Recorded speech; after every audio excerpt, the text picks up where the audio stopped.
everyone, my name is Melissa Strange and today we're going to be talking about what has gone on so far on Survivor 33 Millennials vs Gen X. Here are 10 things that I have thought so far about this season. My first thought is based on my original predictions, and that is, I'm not very good at knowing much about Survivor. You can click up here to find out what I'm talking about. Basically everything that I predicted of being the people who were going to do well have not done well, I guess. I mean, I was kind of being silly picking those three people. Well, at least two of them. I was like, go with the oldest, go with the youngest, because it's so hard to just pick off right off the bat who you think is actually going to do well. So my prediction video wasn't great, but I think that I actually kind of did predict some of the vibes that we would get from some of these people, so you can check that video there. I was devastated that Michaela went home. Michaela's the only contestant that I was really rooting for. She worked so hard, she helped them pull out so many wins, and I was just like, yes, she's the best so far. I hope she wins, I hope she goes far. I was kind of like, girl, but you do need to pull it back. And then what happened?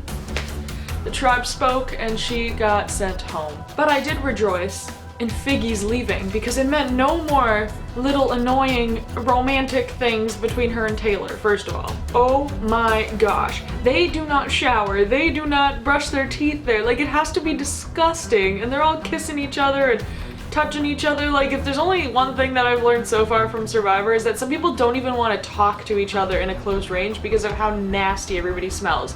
So it was just gross. I was so happy that she finally left. She was way too comfortable. You can't be that comfortable, man. It's Survivor. You need to be uncomfortable at all times. Then you know you might have a chance in staying if you are feeling uncomfortable. Comfortable? No. Tribal blindsides. I swear this entire season has been about blindsiding. I don't think that anybody went into any of the tribals so far and kind of knew who was going home if they were the one going home. Every single time something happened. David uses an idol. Everybody flips their votes. Last minute, whatever. Literally during a tribal they convinced Hannah to flip her vote. It was like, there has been so many insane tribal councils this year. I think something in this season is going to go down in history, because in like Survivor history, because these have been some insane tribal councils. And like when Michaela went, I thought she was going to go over and punch Jay in the head. She was blindsided. Figgy felt blindsided. Mari was blindsided. This last one, Michelle felt blindsided clearly. There's just so many. It's insane. David was like this weak little weakling in week one that everyone wanted to send home. Bro found 2 idols since, has been pulling his weight, and is clearly actually no longer the first person or next person to go. They kind of almost forgot he was there a little bit. Jessica Lewis on the Gen X tribe has found a magical power called the Legacy Advantage, which nobody knows what it is yet, right? I don't think anybody knows what it is, and I'm dying to find out what it is. Adam also got some crazy thing he found, a reward steal. The reward steal means at any moment he can just stop Jeff and be like, hey Jeff, I want to use my power, and he could take the reward before Jeff actually gives it to the person who just won that reward. And I'm like, that is intense.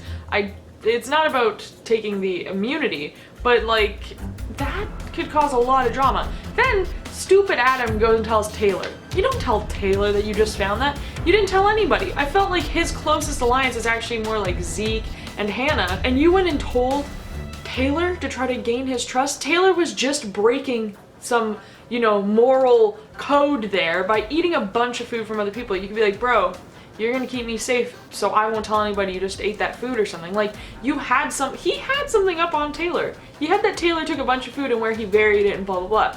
He could have ratted him out or used that as blackmail and said, I'm not going to rat you out. Granted, other people already had figured out Taylor had been eating it, so Taylor doesn't give 2 craps. But Adam shouldn't have told them about this advantage, because as we can see in the next week's episode, in the preview of it, it kind of looks like it's gonna bite him in the butt. Just like how during that conversation when he told Taylor that he wants to get Will out to benefit Taylor because he felt like Jay's right-hand man was Will where it should be Taylor, and then Taylor goes and tells Jay. I'm like, bro, do not trust him.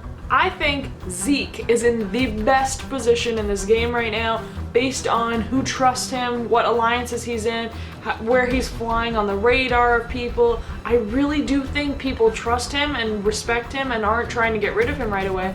I don't think also that so he's more like on this Gen X with some millennial tribe thing. He's in power right now, like they have the numbers at this exact moment, where I don't think that the millennials who are now going to have to try to get rid of some of those people on that side of their alliance, I don't think that they would jump to get rid of Zeke. So I think Zeke is sitting pretty right now between two tribes that all like him, and I don't think he's actually the lowest on that magical Gen X millennial alliance thing. I don't think he's near the bottom. I think he's actually near the top. So he's actually sitting in a pretty good position, but sometimes that means you're gonna go home the next week. I also like Ken. I think Ken is a very resourceful, very key player in these tribes. And I think that he isn't being evicted or looking like a threat to these other people for some reason, because he's really good at just being like there but not there. Like he's playing a really good game too. I really like him. I also really like David. So yeah. Lastly, these are my future predictions post-merge. Now that the merge has happened, I think that the Millennial and Gen X teams are kind of going to totally dissolve their borders of being Millennials versus Gen X. I think it's going to be the cool kids versus everyone else, and right now the cool kids don't have as many numbers, so everybody else needs to just pick off the cool kids. Then you have the geeks, so Zeke, Hannah, Adam, which is clearly the bottom of their group, and I don't know who else is in that, maybe David or somebody. Those people, they can like be one strong group, and then you have like Zeke and Chris and a bunch of people on another group. Like I think over in that main majority vote right now, there's gonna be some separation for sure. And then I think that the cool kids, so Jay, Will, and Taylor will all be gone soon. I really do like Zeke right now though. So Zeke, Ken, and David are my top 3 picks right now, which I'm scared to say out loud because the last time I picked 3 people, 2 of them have already gone. Michaela was my favorite, she's gone. So I will say that I am slightly nervous saying out loud that Zeke, David, and Ken are my 3 picks right now for who I want to win.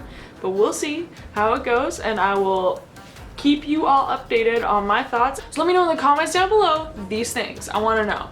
Who do you want to win? What you think the craziest moment so far in this entire season has been? Who you think is going to go out next? These are the things that I want you to tell me in the comments down below. Make sure you hit the subscribe button so that when I update you on my thoughts and talk about your thoughts on the season, you don't miss that episode, and hit a big old thumbs up just because I said to do it. Once again, everyone, my name is Melissa Strange, and until next time, stay strange.